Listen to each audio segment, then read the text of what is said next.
జిల్లాలో ఎన్నికలు రసవత్తరంగా జరగనున్నాయి. రాష్ట్ర రాజకీయాలలో కడప రాజకీయానికి ప్రత్యేక స్థానం ఉంది. ఈ జిల్లాలో ఏం జరిగినా సంచలనమే. పులివెందుల పేరు చెప్పగానే అందరికీ గుర్తొచ్చేది వైఎస్ఆర్ కుటుంబమే. పులివెందుల నుంచి సీఎం జగన్ పై టీడీపీ అభ్యర్థి మారెడ్డి రవీందర్ రెడ్డి పోటీ పడుతున్నారు. 2014-2019 ఎన్నికల్లోనూ వైఎస్ జగన్ పై మారెడ్డి రవీందర్ రెడ్డి పోటీ చేసి ఘోర పరాజయాన్ని పొందారు. ఇక 2019 ఎన్నికల్లో వైఎస్ జగన్ 90,000కు పైగా మెజార్టీ సాధించి ఘన విజయాన్ని సాధించారు. ఈసారి ఎన్నికల్లోనూ సీఎం జగన్ పై టీడీపీ అభ్యర్థిగా మారెడ్డి రవీంద్రనాథ్ రెడ్డి పోటీ పడుతున్నారు.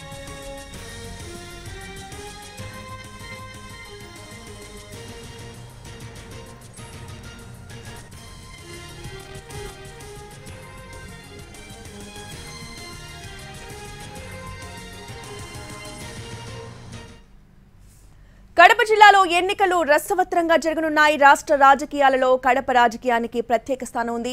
ఇక ఈ జిల్లాలో ఏం జరిగినా కూడా సంచలనమే. పులివెందుల పేరు చెప్పగానే అందరికీ గుర్తొచ్చేది వైఎస్ఆర్ కుటుంబమే. అక్కడున్న తాజా పరిస్థితులపై పూర్తి అప్డేట్స్ ని మా ప్రతినిధి రమేష్ అందిస్తారు. రమేష్,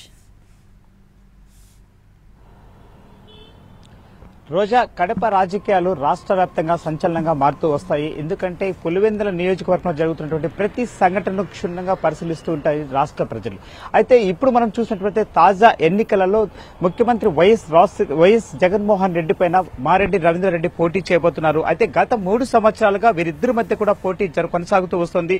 ఎందుకంటే 2014లో కావచ్చు, అదేవిధంగా 2019లో కావచ్చు, మారెడ్డి రవీందర్ రెడ్డి వైఎస్ జగన్మోహన్ రెడ్డిపై పోటీ చేసి ఘోర పరాజయాన్ని పొందారు. అయితే ఈసారి కూడా ఆయన వైఎస్ జగన్మోహన్ రెడ్డి పైన పోటీకి నామినేషన్ దాఖలు చేశారు. ఇప్పటి వరకు మనం తీసుకున్నట్లయితే ఈ వారం రోజులలో తీసుకున్నట్లయితే పులివెందుల నియోజకవర్గంలోనే దాదాపు 33 మంది అభ్యర్థులు ఎన్నికల బరిలో నిలబడేందుకోసం నామినేషన్లు దాఖలు చేశారు. దాదాపు 54 సెట్ల నామినేషన్లు ఇక్కడ దాఖలు చేశారు.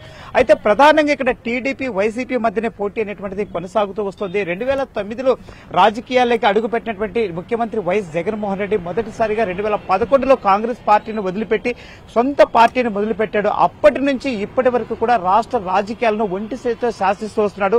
అటువంటి వ్యక్తి పైన పోటీ పెట్టడానికి పులివెందుల నియోజకవర్గంలో టీడీపీకి అభ్యర్థులే కరువని చెప్పవచ్చు. ఎందుకంటే ప్రధానంగా ఈ యొక్క నియోజకవర్గం అనేటువంటిది వైఎస్ఆర్ ఫ్యామిలీకి కంచుకోట. గత 45 సంవత్సరాలుగా ఇక్కడ వైఎస్ఆర్ ఫ్యామిలీకి పులివెందుల ప్రజలు అనేటువంటి వారు పట్టం కడుతూ వస్తున్నారు. అటువంటి దశలో దివంగత ముఖ్యమంత్రి వైఎస్ రాజశేఖర రెడ్డి మరణానంతరం వైఎస్ జగన్మోహన్ రెడ్డి కొత్త పార్టీని తీసుకొచ్చారు. వైఎస్ఆర్ కాంగ్రెస్ పార్టీని తీసుకొచ్చి 2014లో ఎన్నికల బరిలో నిలబడినప్పుడు భారీ మెజార్టీని ఇచ్చినటువంటి కేంద్రం చెప్పవచ్చు ఈ యొక్క పులివెందుల నియోజకవర్గం.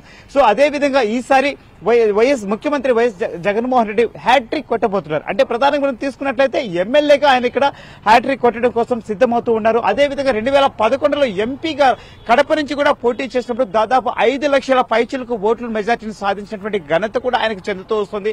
అయితే మారెడ్డి రవీందర్ రెడ్డి మాత్రం ఇక్కడ నామకే వాస్తు మాత్రమే పోటీ అని చెప్పవచ్చు. ఇప్పటికే ఆయన యొక్క విజయం అనేటువంటిది ఖరారైందని కూడా మనం అనుకోవచ్చు. ఎందుకంటే ఈ యొక్క కంచుకోటలో ఇక్కడ పోటీ అనేటువంటిది నామకే వాస్తుగా జరుగుతూ ఉంది. అయినప్పటికీ కూడా ఈసారి మాత్రం అభ్యర్థుల సంఖ్య అనేటువంటిది కాస్త ఎక్కువ అవుతోంది. ఎందుకంటే ముఖ్యమంత్రి యొక్క పోటీ చేస్తున్నటువంటి ఈ కేంద్రం నుంచి దాదాపు 33 మంది అభ్యర్థులు ఎన్నికల బరిలోకి దిగుతూ వస్తున్నారు. అయితే ఈ ఎన్నికలు మాత్రం ఈసారి రసవత్తరంగా మారుతున్నాయని చెప్పవచ్చు. రోజా, రైట్, థ్యాంక్ యూ రమేష్.